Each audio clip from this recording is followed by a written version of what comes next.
Okay, so we run Amazon stores for typically high net worth individuals, but it can be families that just have money set aside. But we say this all the time. There's no magical money trees in life, so you can't just shake it and make money come out. You have to put money into it. You can only make money with money or labor. You got to improve the world in some way.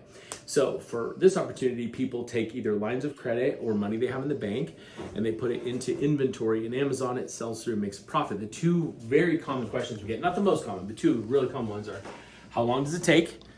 And how can I win the buy box more? Like, how can my company, Stable Storefronts, increase their take of the buy box? And the answer is kind of in the middle if you understand this concept. So I want to talk a little bit about FC transfers and the fact that Amazon is actually a logistics business. And obviously drop shippers don't have to face the same thing that we do, but drop shipping is not, Amazon's not good with drop shipping in their terms of service. So we do everything legitimately. We buy the inventory, we bring it into our warehouse, and that's what I'm gonna cover. So I can answer both these questions with this chart. So we put most of our product into, this is the United States, hand drawn, up here into New Jersey, okay? And we're gonna look at the timeline from east to west coast. So we will put in a pallet, so this is a big pallet, 4x4 cube of product. Each one of, let's say this one has, looks like it has 12 units in this pallet, say it's monitors. We put it into the Northeast, and then Amazon breaks that pallet up into individual units or 2 units, and it will literally ship it across the country. And we'll put up a graphic in this video of an FC transfer. We just looked at one today that was 139 units, and it went to 38 fulfillment centers, meaning that pallet went in as one pallet, and then 2 units went, to North Carolina, 2 units went to Florida, 2 units went to Kansas City, 2 units went out here to Las Vegas. Literally 189 units carved up into 38 transfer centers. It's like 3 or 4 units per transfer center. And so if you can imagine 38 map dots starting up here at week 1, they transfer across the country slowly, and then they become Prime eligible, meaning they're within 2 days of where Amazon expects it to sell. While it's traveling, it's sort of for sale, but it's not Prime eligible. Most of your sales happen in FBA when it's Prime eligible. So as it's crossing into the Midwest, it might take 2 weeks of transfer time. I've seen it go all the way to Alaska, and it was 5 weeks. I believe it was Alaska. Could have been Hawaii, maybe something like that. But anyway, it travels. And you're thinking right now, that's insane. When I ship something, like I would never ship it from the Northeast all the way to Vegas. Like I would always ship it from Salt Lake to Vegas. It's a closer trip. But you're not thinking at Amazon's scale. This is crazy. Amazon literally has probably 25 to 30 trucks on I-90 going west right now, and 50 to 60 trucks going east, literally. So when you think in terms of trillions and billions of products moving across the US, Amazon loses money if a truck's not full, because it always has a truck moving. It always has a plane in the air. It always has a train moving from east to west or west to east. So what they're doing is when half your pallet gets here, they've got a truck sitting on the dock that they lose money if it's not full, because it's the same amount of fuel cost to carry a half full truck as it is a full truck. So they'll literally just break your pallet down and stick it on that truck to keep the trucks full that are always moving. So if you think of it like that, Amazon's a huge logistics company. There's always transport going back and forth and back and forth. Their job is full trucks until they end up at a destination that needs them. So they'd rather keep them in transport than store them, if that makes sense. A lot of people don't understand that. So if you look at down here, the products, so let's say you buy $1,000 of inventory and it starts transferring around week 1, you might get $200 worth of sales. As it moves to week 2, maybe you'll get 300. And then as it moves, now it's in 3 or 4 time zones, all Prime eligible, you'll get the remainder of your sales. So you got to think in shipments rather than monthly budgets. We're all trained to think on a 30-day cycle because that's when our bills are due, that's when credit card payments are due. But in this industry, we think in shipments. This shipment of $1,000 should have between a 10 and 20% value to us, meaning we'll get $1,100 back or $1,200 back. It's just a matter of time. Now, returns will eat away at some of that value too, but that's just part of the game. So the worst thing you can do is ship in this $1,000 and then wait for 3 months for it to all sell through. You need to ship again, and you need to ship again, and you need to ship again. And you can see, like, by this month, you would have literally this shipment would go in. So you do 1,000 this month, 2,500, and then maybe you're shipping in 3,000 here, right? And you're doing 200 here, right? And then you're doing, let's say 800. And these are sales, right? See how it kind of, your store is always going up, up, and up. And as you sell, you recoup it back in. And that's because product is moving all through the country, becoming prime eligible. All right. So it kind of looks like this chart, 30, 60, 90 days.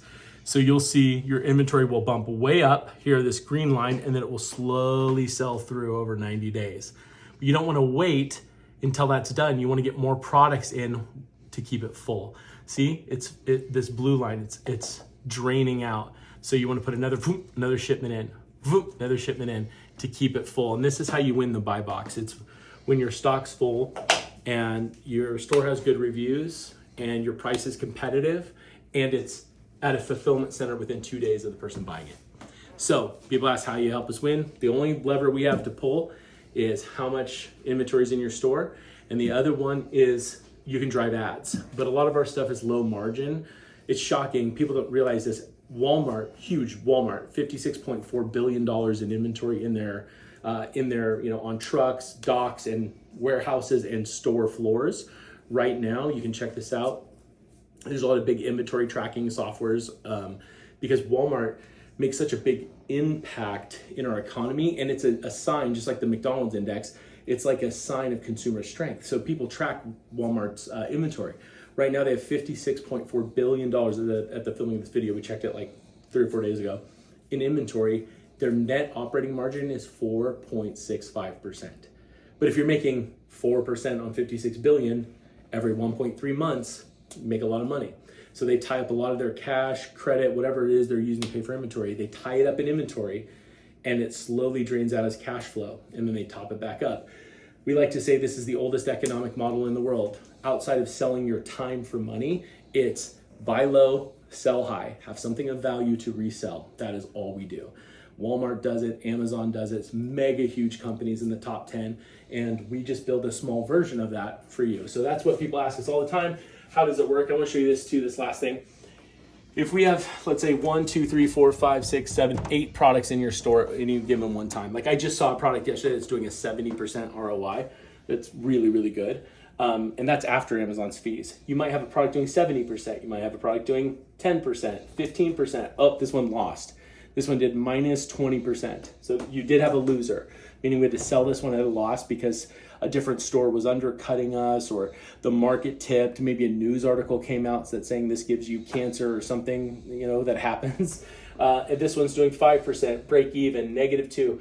Still, because of you have more winners than losers, you're in a net positive. That's why you want diversity in your store.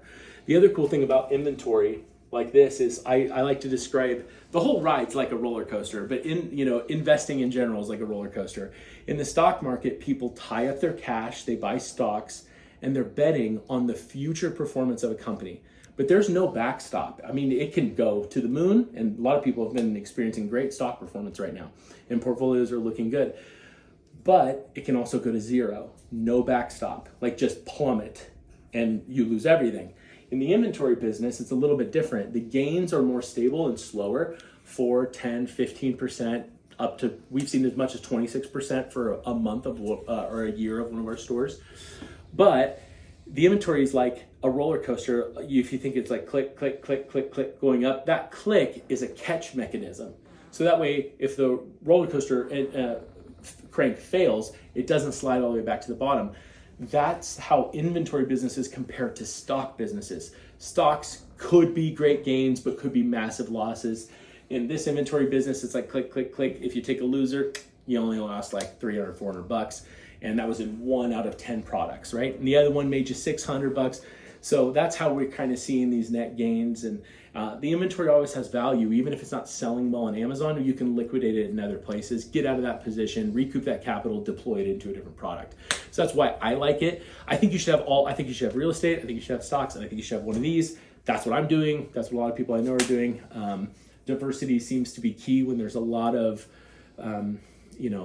I think this phrase is diversity is the key when there's a lot of adversity, meaning like we don't know what's going to happen. So being diverse is good.